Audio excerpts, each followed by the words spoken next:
Sveiki bičiuliai, šiandien pabandysim parodyti, kaip iš tokio kažkokio paprasto medžio pagaliuko pasigaminti kablį, kurį kabinsim ant laužavietės, tiesiog virš laužavietės. Tai ką mes turime, čia turim kažkokį liauną tiesiog šakaliuką, kuris turi taip kablius. Ir dabar ką mes darom, bandom jį atsargiai sulenkti. Nu, jis yra toks ant lūžimo ribos, tai ką mes galime padaryti, tiesiog palaikyti šiek tiek virš laužo. Ir pakaitinus medis jau kiek geriau linksta.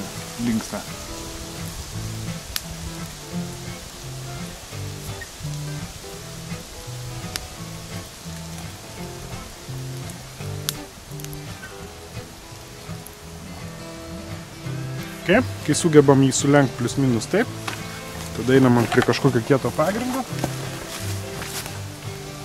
ir daugmaž duriam peiliu per patį vidurį medžio. Kai praduriam peiliu šiek tiek, tai pajudinam aukštyn žemyn. Turim tą tokį kaip jau skylutę, paliekam peilį. Dabar atsargiai pralenkiam.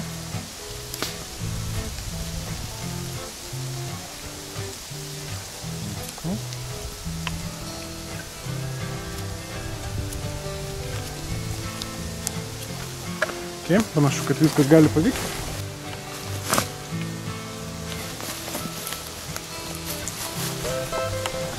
Sulenkiu. Prakišu kiek galiu. Ištraukiu peilį. Štai turim kablį. Ir dabar ant šito kablio pakabinus katiliuką.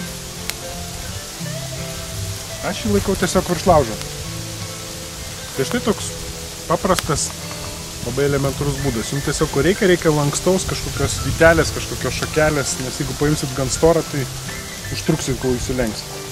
O tiesiog sulenkėt, prakišot peilį, šiek tiek pasukot kairėn dešinėn, prasukot pagaliuką ir volia, turit tokį improvizuotą kablį.